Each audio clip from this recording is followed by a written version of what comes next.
میرے عزیز دوستو، آپ سب کو NAQTV4 پر خوش آمدید۔ میرے عزیز دوستو، آج آپ نے سن ہی لیا ہوگا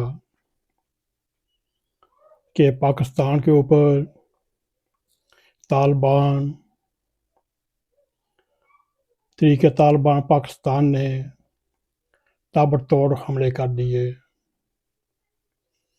سب سے پہلے بنو چھاؤنی میں دشمنان پاکستان نے اپنے دہشت گردوں کے ذریعے بنو چھاؤنی پر حملہ کیا اور اس کی بیرونی دیوار پر بارود سے بھری ہوئی گاڑی ٹکرا دی، جس سے سیکورٹی فورسز نے ان کی کوشش ناکام بنا دی اور یوں اس خودکش حملے کے نتیجے میں 8 بہادر نوجوان شہید ہوئے، اور شہید ہونے والوں میں فردن بھی نام لیں تو نائب صوبیدار محمد شہزاد، حوالدار ذیل حسین، حوالدار شہزاد احمد، سپاہی شفاق حسین، سپاہی سبحان مجید، سپاہی امتیاز خان، سپاہی ارسلان اسلم اور FC کے نائس سبز علی شہید ہوئے، اور یوں یہ دشمنان پاکستان کے حملے کے نشانہ بن گئے۔ میرے عزیز دوستو، پاکستان فوج کے اسپوک مین کے مطابق اس خودکش حملے میں چھاؤنی کا دیوار کا کچھ حصہ گر گیا اور اس کے ساتھ ہی کچھ ایسے عمارات کو نقصان پہنچا، میرے عزیز دوستو۔ اور اس کے بعد آپریشن کلیئرنس شروع ہوا اور سیکورٹی ادارے اور سیکورٹی فورسز نے موقع پر پہنچ کر جو اس حملے میں 10 دہشتگرد ملوث تھے ان کو موقع پر ہی جہنم واصل کیا۔ میرے عزیز دوستو، ہم تو کافی عرصے سے یہ کہہ رہے ہیں، جنوبی وزیرستان، شمالی وزیرستان، خیبر کے علاقے میں اور بلوچستان اور خیبر پختونخوا کے بعض اضلاع میں طالبان نے غیر اعلانیہ جنگ شروع کی ہوئی ہے۔ کوئی دن ایسا نہیں جاتا جس میں ہمارے شیر جوان افسران شہید ہوتے ہیں اور وطن عزیز کی مقدس مٹی کے اوپر قربان ہو جاتے ہیں۔ میرے عزیز دوستو، یہ گروپ آپ بھی جانتے ہیں، ماضی میں بھی یہی دہشت گروپ افغانستان کی سرزمین استعمال کرتے ہوئے پاکستان میں داخل ہوتے ہیں اور کامیاب حملے کرنے کے بعد افغانستان لوٹ جاتے ہیں، مگر مجال ہے افغان طالبان کے کانوں پر جوں بھی رینگتی ہو، ان کو بھی پتہ ہے یہ کہاں سے آتے ہیں اور کہاں جا کر حملہ کرتے ہیں اور پھر واپس اسی مقام پر پہنچ جاتے ہیں۔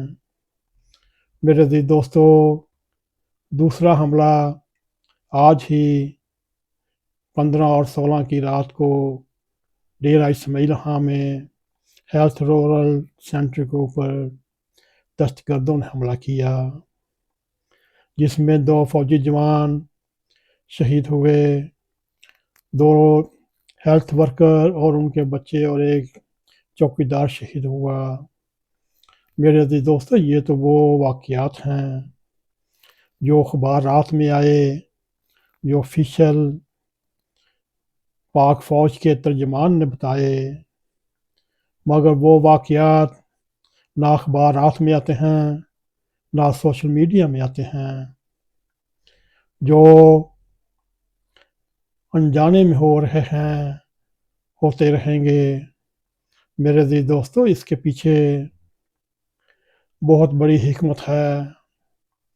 ان دہشت گردوں دشمنان پاکستان کی پشت پناہی کرنے والے وہ تو ہے ہی ہیں جو پاکستان کے دشمن ہیں، مگر ان کو پاکستان میں بھی سہولت کاری ملتی ہے۔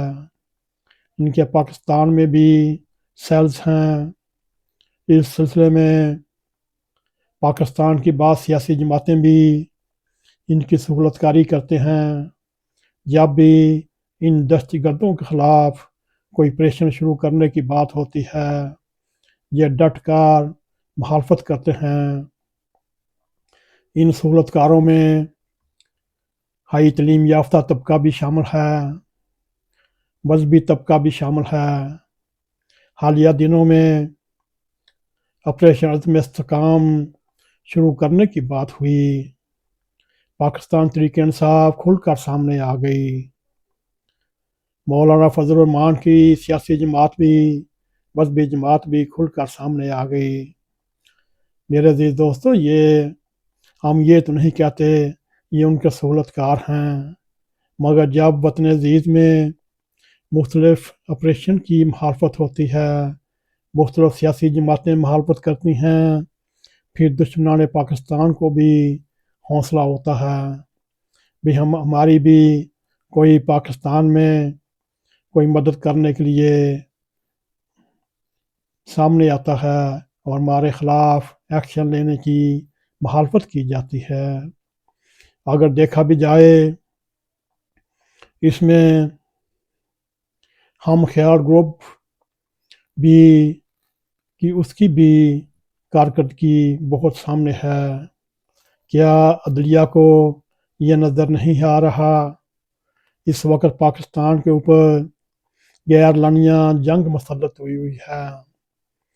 اگر آج پاکستان کو یا وطن عزیز کو کوئی نقصان پہنچتا ہے، پھر کہاں کی سپریم کورٹ، کہاں کا فل کورٹ جو سپریم کورٹ میں بنا، کہاں کی عدالتیں، ادھر پھر طریقہ طالبان کا حکم چلے گا۔ میرے عزیز دوستو، یہی ہائی جنٹری طبقہ ان کے لیے باہر جا کر اسائلم لینے کی راستے کھلے ہوئے ہیں، پیچھے تو غریب عوام رہ جاتی ہے۔ اب بھی سوچنے والی بات ہے، عدلیہ کو بھی سوچنا چاہیے، ریاست کو بھی سوچنا چاہیے، حکومت کو بھی سوچنا چاہیے، سب سے بڑھ کر خیبر پختونخوا کی سیاسی جماعتوں کو بھی سوچنا چاہیے، بلوچستان کی سیاسی جماعتوں کو بھی سوچنا چاہیے، اور سوشل میڈیا کو کنٹرول کرنے کی بات ہو رہی ہے، ان سوشل میڈیا پہ الزامات لگانے والوں کو بھی سوچنا چاہیے۔ کیا اس وقت صرف جھوٹ ہی جھوٹ بولا جا رہا ہے؟ خدارہ وطن عزیز کا بھی کچھ سوچیں۔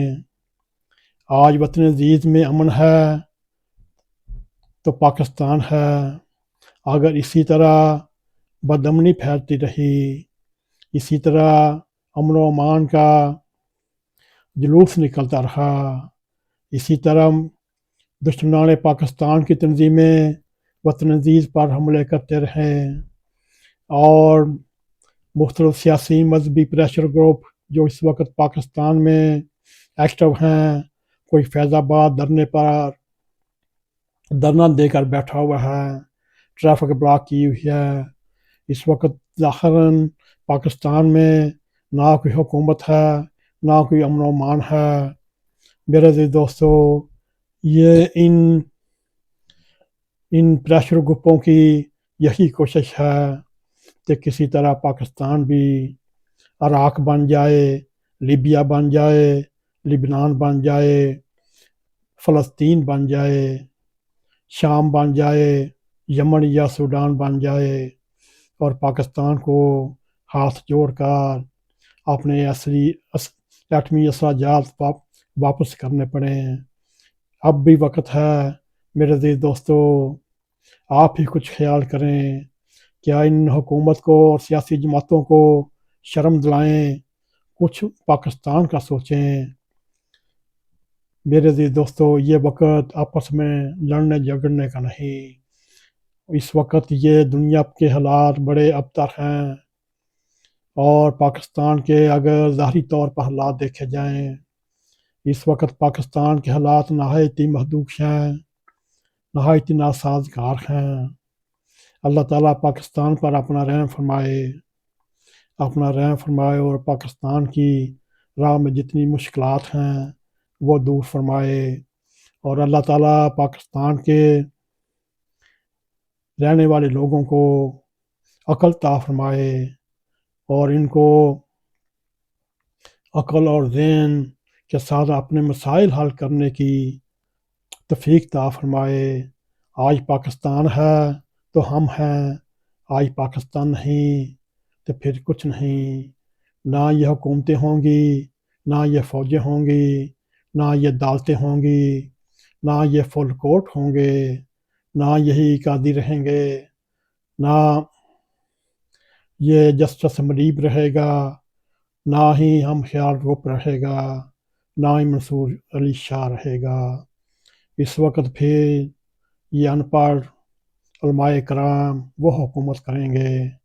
اللہ تعالیٰ پاکستان پر رحم کرے، اللہ تعالیٰ پاکستان کو اپنے حفظ و امان میں رکھے۔